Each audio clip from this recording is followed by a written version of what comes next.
All right, guys, so now joining us is Dr. Erin Haynes, Professor of Epidemiology and Environmental Health at the University of Kentucky. Thank you so much for being on the show. We appreciate it. So, as you just heard there, Ohio Governor Mike DeWine and the EPA agency administrator there drank some tap water at a local's home there in East Palestine. So I guess we're good. Nothing to see here?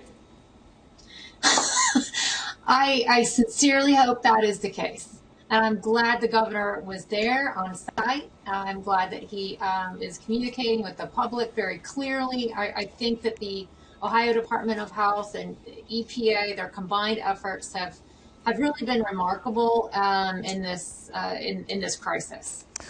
Now, Professor Haynes, of course, you know, I'm joking there, but this is a very serious topic. Now, the EPA says the soil under the railroad track at the site of the wreck, it's still contaminated. So what problems could that cause, and any other issues involved here? So if you've seen the map, they have posted a lot of their information online, and they do have a map of all the locations that they've been testing. And you'll notice that the only soil samples are right there near the train derailment. I think more soil testing should be done all across the community and even in the surrounding counties beyond Columbiana County where the accident occurred.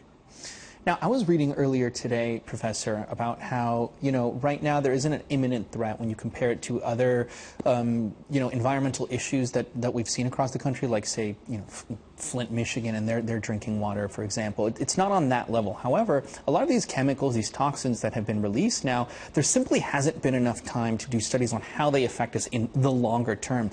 Do you agree that that is the case? Meanwhile, we're saying, you know, this isn't an immediate threat, but there are things that we simply don't know about what's been released and how it can affect people there in the area.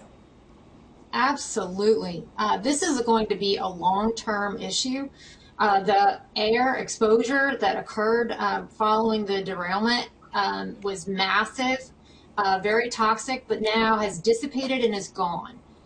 But the chemicals that formed, the new chemicals that formed during the fire have now settled out and are on the soil, on surfaces, and also in the streams and the waterways. So I think those chemicals, we have yet to know exactly what they are and what the long-term consequences are. Sure. And just finally, real quick here, Professor, do you think that we've learned something from this? I mean, should these kinds of toxins be transported via train? Do we need to change something to make sure that this doesn't happen ever again? I'm so glad you asked this question, because the community was not aware that these specific chemicals were coming through their town at this time. The current regulations do not require that they disclose this information, and I think a big change that needs to occur is that emergency management departments in all communities need to know what is being transported way ahead of time so that they can take the necessary steps to plan, prepare, and also conduct training for the local response team. Many of them are volunteer, you know, firefighters and firemen and women, and they need to be able to anticipate what is coming through and then how to respond if a disaster like this ever occurs again. Hopefully it won't. Dr. Erin Haynes, thank you so much for coming on the show. We appreciate it. Over to you, ladies. Yep.